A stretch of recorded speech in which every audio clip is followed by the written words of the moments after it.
Несмотря на то, что в Нижневартовске нет посевной, климатические условия здесь не позволяют заниматься земледелием. Праздник плуга местные татары отмечают каждый год. Только его празднование в Нижневартовске связано с приходом другой поры – светлых северных ночей. Сабантуем здесь открывается ежегодный фестиваль «Самотлорские ночи». Самотлорское месторождение до сих пор остается самым крупным в России и 8-м по объемам добываемой нефти во всем мире. Мунир Галеев, ветеран нефтяной промышленности, имеет множество наград за освоение Западной Сибири. Вместе с супругой Гильзиган приехал в Нижневартовск в далекие 60-е. Вспоминает, как бурили первые скважины с самотлором.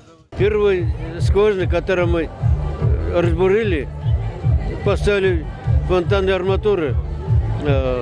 Значит, тут Муравленко приехал, Виктор Иванович.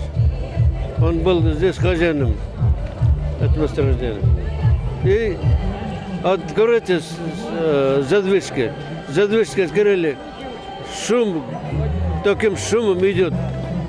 Муравленко говорит, мало, давайте открыли. Открыли. Как шурануло, ой-ой-ой.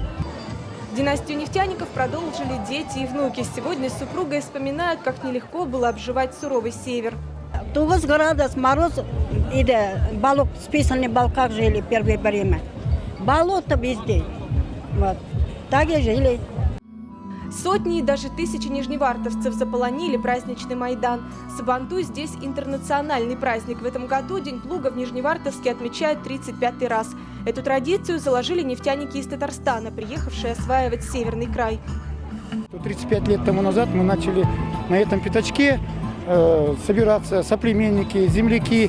Ну, некоторые власти думали, для чего мы собираемся. Оказалось, для мира и согласия в этом городе, регионе, во всей стране. Поэтому мы поздравляем казанцев, всех татар всего мира с этим замечательным праздником Сабантуя. С традиционным татарским праздником нижневартовцев поздравил временно исполняющий обязанности президента Республики Татарстан Рустам Минниханов. Дорогие друзья, от всей души желаю вам крепкого здоровья, счастья и благополучия.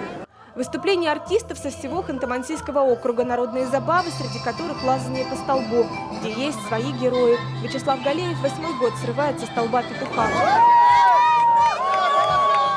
Мне 54 года. Ну, интерес. Я кандидат мастер спорта СССР был.